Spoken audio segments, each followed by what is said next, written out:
नमस्कार, आप देख रहे हैं देवभूमि। मैं हूं आपके साथ उन्नति भटनागर। बुलेटिन की शुरुआत महत्वपूर्ण खबर के साथ। उत्तराखंड में पिछले कई दिनों से बारिश के चलते अधिकांश क्षेत्रों में बाढ़ जैसे हालात बने हुए हैं। मुख्यमंत्री पुष्कर सिंह धामी लगातार अधिकारियों के साथ बैठक कर स्थिति का जायजा ले रहे हैं। पहाड़ी क्षेत्रों में कई जगहों पर लैंडस्लाइड के चलते सड़कें बंद हैं, तो मैदानी क्षेत्रों में नदियों के जलस्तर में बढ़ोतरी हुई है। मंगलवार सुबह मुख्यमंत्री पुष्कर सिंह धामी ने सचिवालय स्थित आपदा कंट्रोल रूम में पहुंचकर स्थिति का जायजा लिया। उन्होंने अधिकारियों के साथ स्थिति की समीक्षा की और कई दिशा निर्देश भी दिए। बता दें कि मौसम विभाग ने एक बार फिर उत्तराखंड में 4 दिन तक भारी बारिश का अलर्ट जारी किया है और जनता को एहतियात बरतने की सलाह दी है।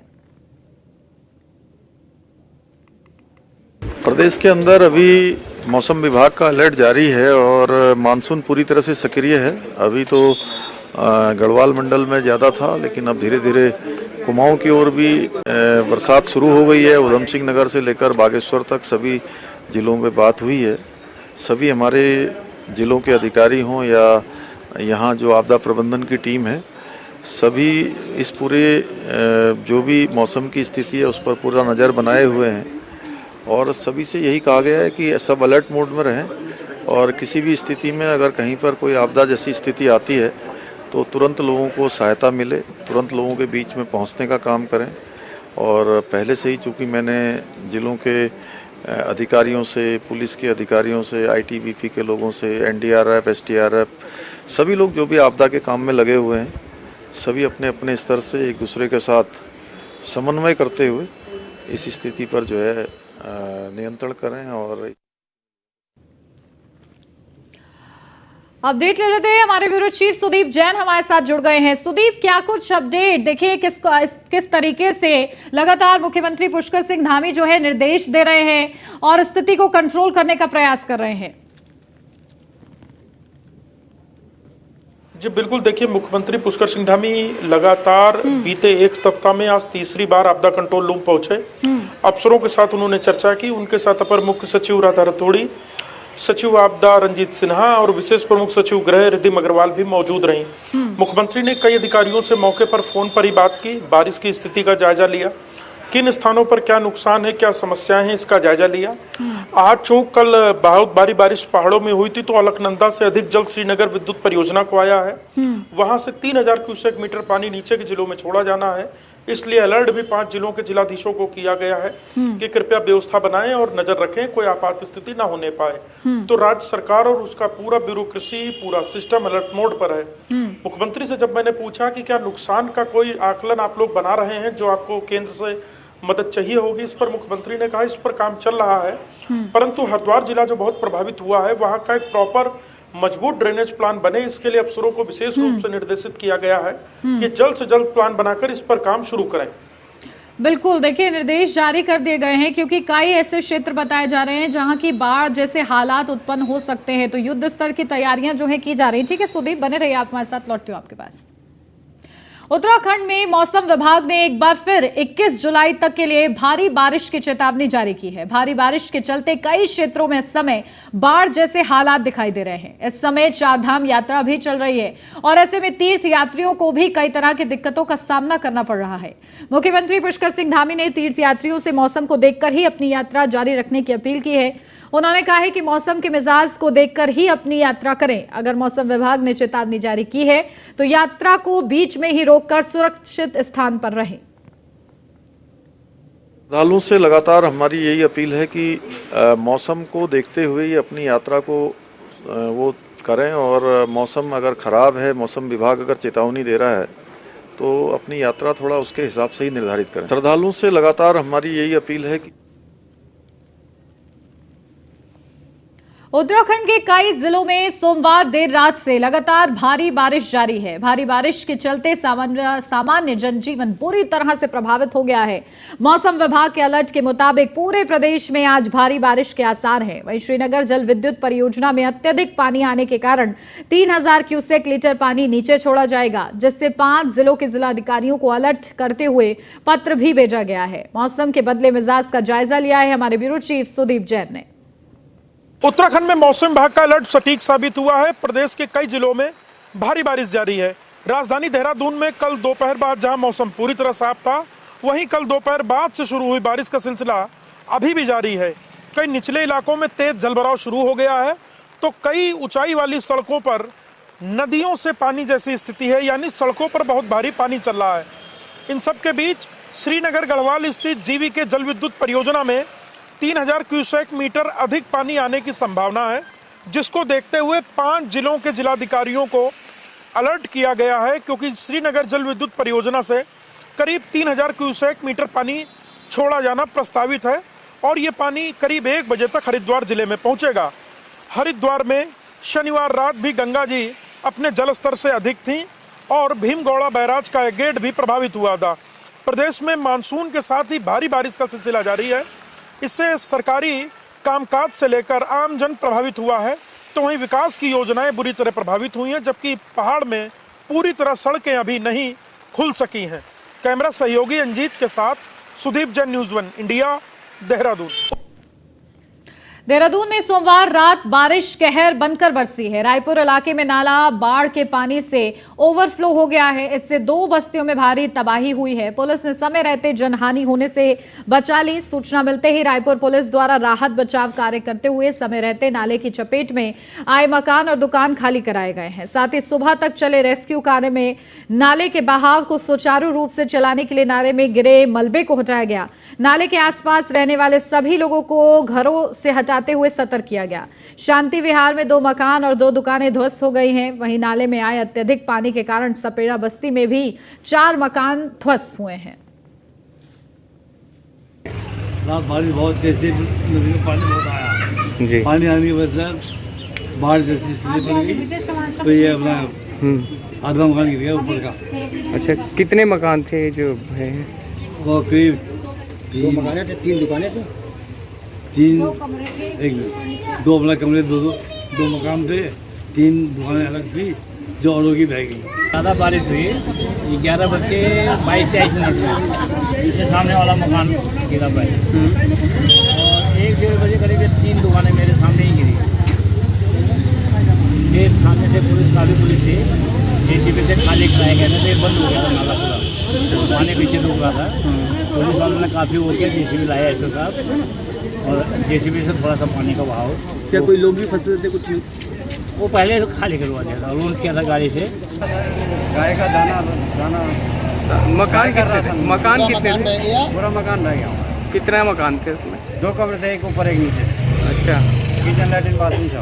कोई क्षेत्रीय विधायक या कोई आया है मिलने विधायक? अभी तो कोई नहीं आया। अपडेट ले लेते हैं। ब्यूरो चीफ सुदीप जैन जुड़े हुए हमारे साथ। सुदीप, क्या कुछ अपडेट? देखिए, नाला किस कदर तबाही मचा रहा है।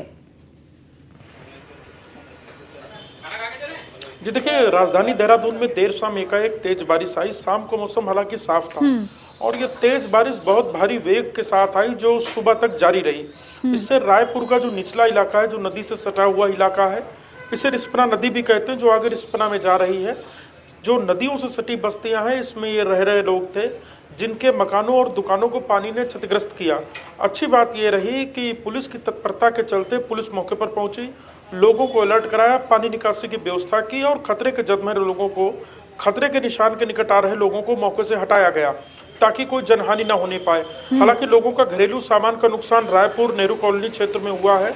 घरों में पानी घुसा है, घरेलू उपकरण, बिस्तर आदि, किराना, राशन आदि भी खराब हुआ है, प्रभावित हुआ है, परंतु जनहानि नहीं होने पाई। ये एक बड़ी राहत की बात कह सकते हैं। अब जिला प्रशासन ऐसे लोगों को आर्थिक सहायता, अहेतुक सहायता राशि के चेक उपलब्ध करा रहा है। देहरादून में 25 जून से यदि मैं कहूं तो लगातार बारिश का सिलसिला जारी है। यदि कोई पूरा दिन सूखा निकलता है तो शाम या रात को इतनी अधिक बारिश होती है जो सुबह तक अपना प्रचंड रूप दिखाती है, और इससे कई निर्माण कार्य और अन्य कामों को भी प्रभावित होना पड़ रहा है और सामान्य जनजीवन भी बुरी तरह प्रभावित हो रहा है। बिल्कुल, देखिए, समय रहते जान बची है, ये बहुत जरूरी बात है, राहत की बात है। ठीक है, बहुत शुक्रिया सुदीप आपका तमाम अपडेट के लिए। आपदा सचिव रंजीत सिन्हा का कहना है कि गढ़वाल मंडल में अधिक बारिश के चलते नीचे के जिलों में जलभराव की स्थिति पैदा हो रही है और मंगलवार को 5 जिलों में अलर्ट जारी किया गया है, क्योंकि श्रीनगर गढ़वाल जल विद्युत परियोजना से पानी छोड़ा जाना है। सचिव आपदा के मुताबिक आपदा के हालात पर पूरी नजर है। प्रयास किया जा रहा है कि अधिक से अधिक लोगों को राहत पहुंचाई जा सके।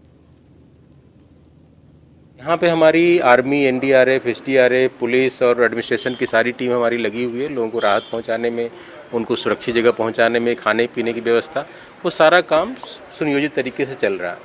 तो कुछ व्यक्तियों की किसी कारणवश लगभग 5 लोगों की मृत्यु हुई है हरिद्वार में, और एक बच्ची को भी उनकी भी मृत्यु हुई है। अदरवाइज़ हमने कोशिश करी है लोगों को कम से कम दिक्कत हो, और कोशिश हमारी जारी है। जो पानी छोड़ी गई थी श्रीनगर डैम से, तो नीचे हमने अलार्म वगैरह बज गए थे।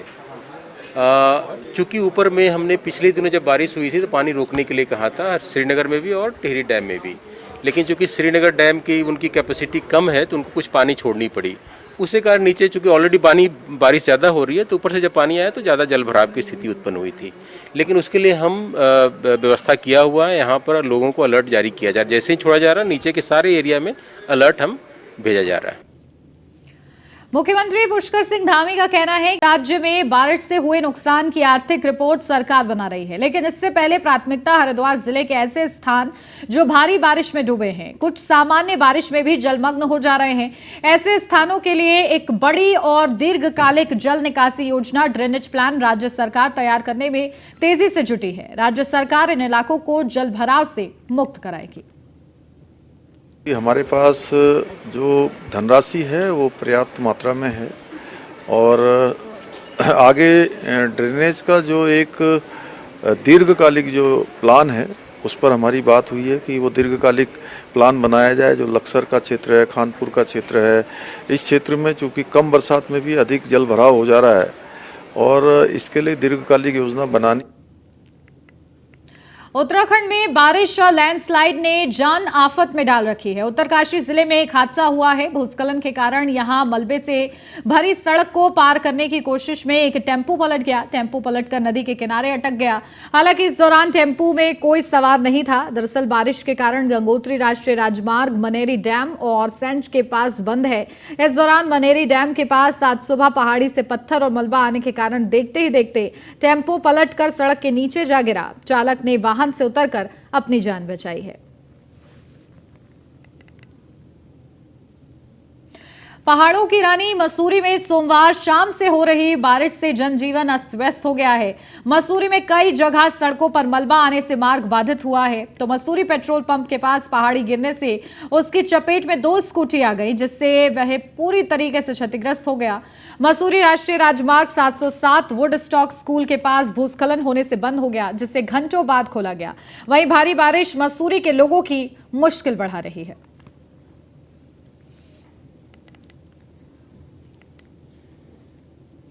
पूर्व मुख्यमंत्री हरीश रावत ने हरिद्वार जिले के प्रभारी मंत्री सतपाल महाराज के बाढ़ के हालातों में भी हरिद्वार नहीं आने पर नाराजगी जाहिर की। उन्होंने इस मामले में मुख्यमंत्री को पत्र लिखने की बात कही है। साथ ही हरीश रावत ने कहा, कांग्रेस अब प्रभारी मंत्री को जिले में बुलाने के लिए मंत्री बुलाओ थाली बजाओ अभियान चलाने जा रही है। हरीश रावत ने लक्सर में प्रेस कॉन्फ्रेंस की और क्षेत्र में आई बाढ़ का मुख्य कारण सोनाली नदी के तटबंधों के समय पर रिपेयर नहीं कराया जाना बताया है। ये ट्रिपल इंजन की सरकार ज़रा ज़्यादा भारी हो गई है। मैं लोगों से कहूँगा कि इनका भार कम करिए, ये चल नहीं पा रही है। इनसे पंप ही स्टार्ट नहीं हो रहे, और उसको स्टार्ट करने के लिए हम जैसे लोगों को आना पड़ रहा है, इस उम्र में आना पड़ रहा है। ऑपरेशन वाला जो मामला है, स्टिंग मामले की जांच हो रही है। आप उनके क्षेत्र में भी गए जिन्होंने स्टिंग किया था आपके। अब ये कानूनी प्रक्रिया है, चलेगी, और बाकी स्टिंग क्या है, क्या उसकी वास्तविकताएं हैं, उसके विषय में मैं अपने पोस्ट में डाल रहा हूँ निरंतर। आप उसको पढ़ें, लोगों से मेरा आग्रह उसको देखें। कानपुर क्षेत्र में पूरा घूम गए हैं, कानपुर क्षेत्र में पूरा घूम गया है, चूँकि आप गए वहाँ पर, मुझे काफ़ी परेशानी भी हुई आपके वहाँ जाने से। No comment. मंत्रियों को बुलाने की मांग की है कि मंत्री जो है हाँ, मैं दोनों अध्यक्षगणों से कहूँगा, मंत्री बुलाओ थाली बजाओ अभियान कांग्रेस स्टार्ट। हेलो, कांग्रेस हरिद्वार कांग्रेस से मेरा आग्रह है, सुझाव है कि मंत्री बुलाओ थाली बजाओ अभियान शुरू करें। मध्य हरिद्वार की समस्या का आपने कहा है कि कुछ 5-7 प्रेमी है सरकार के, जिनके कारण जो जल भराव की समस्या जो मध्य हरिद्वार बिल्कुल फैक्ट है। पिछली जब 14 में आई थी तो हमने 2 जगह तोड़े थे, वहाँ फिर और विस्तारित कर दिए गए हैं। तो 6-7 लोग प्रेमी हैं और उनकी वजह से मध्य हिमालय जो है ना मध्य हरिद्वार सफ़र कर रहा है और ट्रिपल इंजन की सरकार है। पिछले कई दिनों से हो रही भारी बारिश के कारण सोलानी नदी पर बना पुल टूट गया, जिससे दर्जनों गांव का संपर्क मार्ग टूट गया है। वहीं पुल खानपुर विधानसभा में आने की वजह से यहां के विधायक उमेश कुमार भी पुल की हालत देखने के लिए पहुंचे और वहां मौजूद अधिकारियों से वैकल्पिक व्यवस्था कर पुल पर आवागमन चलाने की बात कही। उमेश कुमार ने जल्द ही एस्टीमेट तैयार कर दोबारा से क्षतिग्रस्त पुल के हिस्से को बनाने की बात भी अधिकारियों से कही है। तो वहीं पीडब्ल्यूडी अफसरों के मुताबिक फिलहाल पुल की वैकल्पिक व्यवस्था की जा रही है और कुछ ही दिनों बाद दोबारा पुल का निर्माण भी कराया जाएगा, जिसका बजट शासन को भेज दिया गया है। अभी जब ये क्षतिग्रस्त हुआ था तो उस समय जो अधिकारियों से बात हुई थी यही हुआ था कि इसको वैकल्पिक तौर पर मार्ग खोल देना चाहिए, क्योंकि इसकी वजह से कई हजार की आबादी त्रस्त है और आने जाने का आवागमन का मार्ग टूट गया है। इसका काम अभी शुरू करा दिया गया वैकल्पिक तौर पर। अब इसके लिए कुछ समय पहले एक बजट हमने पास कराया था, वो भी इसका पास हो चुका था, एस्टीमेट भी बन गया था। इसका लगभग 1.25 करोड़ रुपए का काम होना था इसमें। अब दोबारा एक बार इसका पुनः प्राकलन कराया जाएगा, काम कितना होना और किस तरीके से होना, क्योंकि सबसे मुख्य बात ये नहीं है कि हम अभी पुल को वैकल्पिक तैयार करके छोड़ दें। अभी लक्सर में मुख्यमंत्री पुष्कर सिंह धामी के आदेश पर आपदा प्रभावितों को राहत प्रदान करने के लिए 7 हेल्प डेस्क स्थापित किया गया है, जिससे सरकारी विभागों को एक संयुक्त मंच देकर आपदा राहत बेस कैंप के रूप में संचालित किया जा रहा है। इस संयुक्त मंच पर लॉजिस्टिक, कम्युनिकेशन, रिसोर्सेज, स्वास्थ्य और अवस्थापना डेस्क लगाकर अफसरों द्वारा लक्सर के आपदा पीड़ितों से नुकसान का जायजा जुटाया जा रहा है, ताकि भविष्य में इसका आकलन कर मुआवजे की दिशा में आगे बढ़ा जा सके। अधिक लोगों को आपदा में राहत सहायता मिल सके और तत्काल उनको रिलीफ मिल सके, इसको लेकर के एक तो 7 हेल्प डेस्क की यहाँ पे स्थापना की गई है चंदन पैलेस में। वहाँ पर सभी विभागों के अधिकारी बैठेंगे और जो उनके पास आवश्यक संसाधन है आपदा से निपटने के लिए उसको अपने साथ में रखेंगे।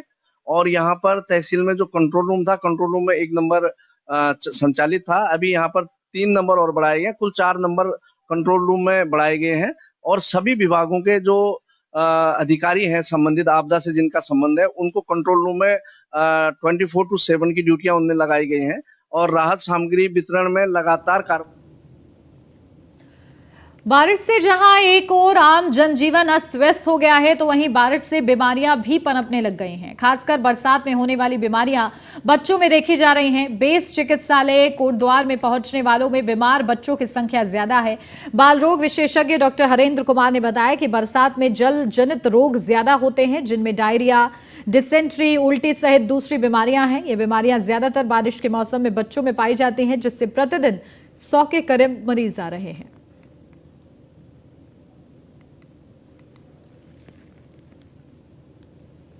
दिल्ली में कई विपक्षी दल और विपक्ष के बड़े नेता भारतीय जनता पार्टी के बैनर से पहले एनडीए में शामिल होने जा रहे हैं। इस पर मुख्यमंत्री पुष्कर सिंह धामी ने प्रतिक्रिया देते हुए कहा है कि प्रधानमंत्री नरेंद्र मोदी जी के नेतृत्व में देश आगे बढ़ रहा है और देश का विकास, देश का भला चाहने वाला हर दल, हर व्यक्ति प्रधानमंत्री जी के साथ, बीजेपी के साथ तेजी से आगे बढ़ रहा है। प्रधानमंत्री मोदी जी के नेतृत्व में जिस प्रकार से आज भारत का मान सम्मान देश दुनिया के अंदर बढ़ा है, पूरी दुनिया के अंदर आज भारत की पहचान बढ़ी है, वैश्विक रूप से साख बढ़ी है और 9 सालों में जो उन्होंने काम किया है उससे कुनबा लगातार बढ़ रहा है और हर कोई जो है आज भाजपा से जुड़ना चाहता है, एनडीए में शामिल होना चाहता है, माननीय मोदी जी के नेतृत्व में काम करना चाहता है, क्योंकि मोदी जी ने हमेशा विकास की राजनीति की है और देश को आगे बढ़ाने की राजनीति की है, देश के आम जन को आगे लाने की बात करी है, जबकि दूसरे दल अपने अपने परिवारों को आगे लाने के लिए जो है आज बैठक कर रहे हैं। प्रधानमंत्री जिला मुख्यालय पौड़ी से कांग्रेस ने स्वाभिमान न्याय यात्रा की शुरुआत कर दी है। स्वाभिमान न्याय यात्रा के जरिए कांग्रेस अंकिता भंडारी को न्याय दिलाने, वीवीआईपी के नाम का खुलासा करने, मामले की सीबीआई जांच करने के लिए आवाज उठा रही है। ये यात्रा 22 जुलाई तक चलेगी। पौड़ी से शुरू होकर न्याय यात्रा कोटद्वार में समाप्त होगी। अभी तो ये वाली जो यात्रा है ये 6 दिन की है, पौड़ी लोकसभा की है और इसका नाम जो रखा गया है वो स्वाभिमान न्याय यात्रा है, क्योंकि इतने बड़े बड़े विभूतियाँ इस पौड़ी ने दी हैं जिनके नाम अभी मैंने उल्लेख किए थे। मैं याद दिलाने आया हूँ कि आप कौन हैं, किनकी संतति हैं। इस गढ़वाल ने कितनी वीरता के कारनामे किए हैं। जहाँ गब्बर सिंह जी हैं तो वहीं यहाँ श्रद्धेय सुमन जी भी हैं। यहाँ अगर हेमवती नंदन भोगड़ा जी हैं तो नौटियाल साहब भी हैं। यहाँ बहुत सारे ऐसे लोग हैं, ऐसी विभूतियाँ हैं जिन्होंने इस भूमि में जन्म लिया। यहाँ इस भूमि से जहाँ स्वतंत्रता संग्राम सेनानी निकले तो अनेकों कल्चरल एक्टिविटीज़ में जो बहुत ज़्यादा फेमस हैं, नरेंद्र सिंह नेगी जी इत्यादि लोग यहाँ से निकले हैं। तो ऐसे क्षेत्र में जब मैं लोगों को चुप देख रहा हूँ तो मुझसे सहन नहीं हो रहा। अभी तो हरिद्वार में चल रहा कावड़ मेला समाप्त हो गया है। 4 जुलाई से 15 जुलाई तक चले मेले में 4 करोड़ 7 लाख से अधिक शिव भक्त कावड़िए कावड़ लेने पहुंचे। पिछले साल का रिकॉर्ड तोड़ते हुए करीब 20 लाख कावड़िए इस बार ज्यादा पहुंचे हैं। हरिद्वार से लेकर ऋषिकेश, नीलकंठ, गंगोत्री, यमुनोत्री में इस बार कावड़िए भारी बरसात में भी जल लेने लगातार पहुंचते रहे। लिहाजा पुलिस प्रशासन से लेकर एनडीआरएफ, एसडीआरएफ, आपदा प्रबंधन विभाग भी पूरी तरह मुस्तैदी के साथ डटा रहा। डीजीपी अशोक कुमार का कहना है कि इस बार की कावड़ यात्रा हमारे लिए काफी चुनौती भरी रही है, क्योंकि इस बार भारी बारिश के चलते रुड़की, हरिद्वार में कई जगह जलभराव और बाढ़ जैसे हालात रहे हैं, जिससे पुलिस फोर्स को वहां भेज दिया गया। इसके साथ ही 13 और 14 जुलाई को अपेक्षा से अधिक कावड़िए हरिद्वार पहुंच गए, जिससे पुलिस को काफी मशक्कत करनी पड़ी है। हमारे लिए और अधिक चुनौतीपूर्ण रही है, क्योंकि बीच में जो बरसात आई, भारी बरसात और बाढ़ आई, उसका भी असर रहा है। जो लास्ट के 4 दिन डाक कांवड़ के होते थे, उसके हिसाब से हमारे 11, 12, 13, 14 बड़े पीक डेज होने चाहिए थे, किंतु 10 और 11 को जो भारी बारिश आई और बाढ़ आई, उससे 11, 12 को इतने वाहन नहीं आए जितने एक्सपेक्टेड थे, परंतु वो सारा लोड 13, 14 पे शिफ्ट हो गया। तो अचानक से हमारे 13 और 14 जुलाई के जो 2 दिन थे बहुत ही भारी पड़े। साथ ही साथ प्रशासन को बाढ़ की भी व्यवस्था करनी पड़ी। आपको पता है रुड़की, सलोनी नदी में लक्सर की तरफ बाढ़ का क्षेत्र पूरा, तो वो भी ड्यूटियाँ, उसमें भी हमें। और इसी के साथ इस बुलेटिन में बस इतना ही। खबरों का सिलसिला आगे भी जारी रहेगा। बने रहिए न्यूज़ 1 इंडिया के साथ।